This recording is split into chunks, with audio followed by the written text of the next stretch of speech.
Olha, as regras para a aposentadoria ficaram mais rígidas em 2026. Desde o início do ano, entraram em vigor novos critérios de idade mínima e de pontuação para quem já contribuía antes da reforma da Previdência e ainda não se aposentou.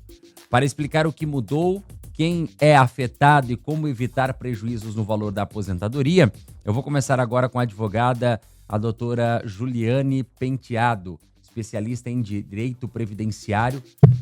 Juliane, muito bem-vinda aqui à Massa FM. Obrigado pela sua presença. Muito bom dia, viu? Bom dia, eu que agradeço o espaço. Bom dia a todas e todos que estão nos ouvindo e assistindo. Olha, o que exatamente mudou nas regras de aposentadoria para 2026, né? E por que essa alteração vem acontecendo, né, todos os anos?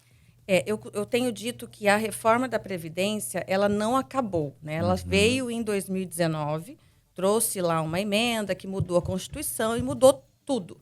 Só que essas regras, elas vêm sendo alteradas, acrescentadas, melhor dizendo, a cada ano. Porque como ela trouxe regras chamadas de transição, que são as pessoas, aquelas que já estavam quase para aposentar e não entra nenhum lado, nem lá nem cá, né? Sim. É como se aquele que não vai nem lá nem cá. Então, nem na regra nova, nem na regra antiga. Então, essas regras de transição é que estão sendo adaptadas ano a ano. E, especificamente, duas delas, que eram 4, duas regras específicas, que é a regra de pontos e a regra da idade mínima, essas regras, elas aumentam 1 ponto ou um percentual a mais na idade a cada ano. Isso vai até 2030, por aí. 35 para o homem. Então, ela vai aumentando. Isso tem uma tabela já feita, já na emenda constitucional. Então, fatalmente, as pessoas vão precisar se atualizar todo começo de ano. Ó, como que é agora para esse ano? Até elas alcançarem aquela regra que melhor se adequa a elas. E quem que é mais impactado nesse caso, então?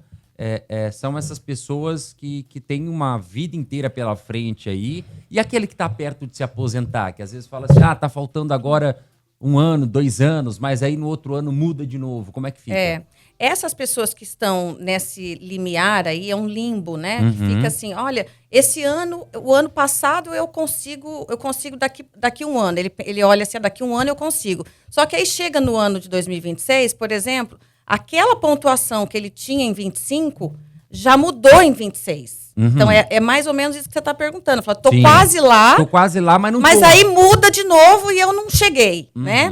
Essas pessoas, principalmente, são as que precisam realmente buscar, olhar como é que está o seu histórico de contribuição, observar junto a um profissional competente que vai avaliar se não tem nenhum erro. Porque sabe o que é comum?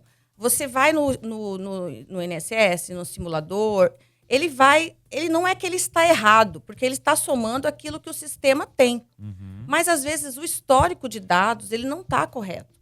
Isso é muito comum. Porque vai ver lá na carteira de trabalho, esse vínculo não está computando aqui no seu extrato.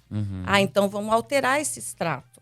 Ou seja, os dados do DataPrev é o sistema que cuida do INSS desde de que o Brasil virou Brasil República. Então, ele não está adaptado à tecnologia da época. Então, a gente tem que entender, por exemplo, que em 1976, em 1980, ainda não tínhamos uma tecnologia. Né? E as regras vêm mudando. Então, existem tempos, contribuições que não estão inseridas. Essas pessoas precisam observar o que está lá, se aquilo está correto. Esse é o primeiro ponto. Estando tudo correto, o ajuste do CNIS, a gente chama de CNIS, que é o nome do extrato que a gente dá, o extrato de contribuições. O extrato de contribuições estando correto, aí você vai ver a sua pontuação, o seu tempo de contribuição correto. Aí você vai integrar isso com as regras. Se você tem uma regra de transição de pontos, por exemplo, sendo mulher, hoje, 2026, a pontuação é de 93 pontos. O que é essa pontuação? É a soma da idade mais o tempo de contribuição. Sendo que o tempo de contribuição ele tem que ser no mínimo de 30 anos para a mulher. Se for homem, ele tem que atingir uma pontuação de 103. Então, ele tem que ter, no mínimo, 35 anos de contribuição, que era o tempo mínimo antes de 2019, na regra antiga. Então, antigamente, você tinha que fazer 30, 35. E aí, somado à idade. É claro que se a pessoa tem mais tempo de contribuição, vai diminuir o tempo da idade. Então, veja que a regra, ela busca a pontuação. Então, você tem que atingir a pontuação. E a outra regra que a gente tem, que é a de idade mínima progressiva, o nome da regra ficou idade mínima progressiva, que é uma idade que vai aumentando 6 meses a cada ano. Então, por exemplo, 2026, a mulher tem que fazer 59 anos e meio para entrar nessa regra. Entendi. E ter, no mínimo, 30 anos. E o homem, 64,5, 62,5, mais 35 de tempo de contribuição. Então, aí, o que se prioriza não é a pontuação, é a idade que tem que ser mínima. Sim. Para ambos os casos, sempre, o tempo de contribuição mínimo tem que ser 30 ou 35. E o valor mudou também em relação além dessa questão, né, de idade mínima, pontuação, tempo de contribuição, em relação aos benefícios, os valores também sofreram alterações? Sim, a regra, a reforma, o grande impacto é realmente no cálculo, né?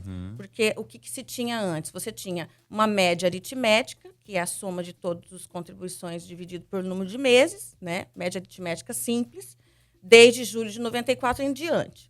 E descartavam-se 20% daquelas que eram menorzinhas. Então, você pega lá, se você pegar 80% de um período contributivo, dos maiores, a média fica maior, concorda? Se você agora tira os 20% menores, então você está descartando aquilo que vai prejudicar a média. Hoje já não é mais assim. A regra mudou para 100% do período contributivo. Então, tudo que você contribui, que é pouco, ou que você não contribui, ele entra como zero. E aí, essa média aritmética, ela vai diminuir se você tiver contribuições pequenas. Então, por isso que, às vezes, o importante é a pessoa observar se ela não é CLT, se ela está contribuindo dentro do patamar mesmo de poder aquisitivo que ela tem. Sim. Bom, nessa média aritmética, você vai calcular o tempo de contribuição. Então, essas duas regras que eu citei, por exemplo, o tempo de contribuição mínimo 30, 35 é o mínimo. Não significa que a pessoa ter o direito a entrar nessa regra, ela precisa se aposentar por essa regra. Sim. E é aí que é o pulo do gato. Porque quando ele vai avaliar com um profissional que vai fazer o cálculo, ele vai ver assim, poxa, mas deu pouco ainda meu valor de aposentadoria. Não ficou bom. Sim. Eu posso esperar mais um pouco? Às vezes a idade da pessoa permite, às vezes ele tem como esperar um pouco mais. E aí sim, ele vai aumentando o tempo de contribuição para que a média dele aumente também e ele tenha um coeficiente maior, ou seja, ele tenha uma renda de aposentadoria maior. Sim. Porque hoje não é mais 100% dessa média. Sim. Ele vai ser 60% para 15%. Então, você tem que ter o mínimo 15 anos para a mulher e 20 para o homem. Aí você calcula 60%. O que passar de 15 ou o que passar de 20 aumenta 2% a cada ano. Se você for avaliar, para chegar a 100%, você tem que ter 40 anos de contribuição. Certo. Entendeu? Sim. Não, é difícil de explicar assim, mas em resumo é isso. Então, a cada ano que você aumentar o seu tempo de contribuição, você aumenta 2%. Ou seja, sempre digo, tempo de contribuição vale ouro. Por isso é muito importante observar o extrato. Muito bem. Tendo dúvidas, procure aí, né, um profissional da área que possa também te explicar, tirar todas essas dúvidas aí para você. E quero agradecer a doutora Juliane Penteado, tá aqui com a gente, trazendo um pouco dessa explicação para você, ouvinte da Massa FM. Juliane, muito obrigado, tá? Eu que agradeço o espaço, um abraço a todos e todas.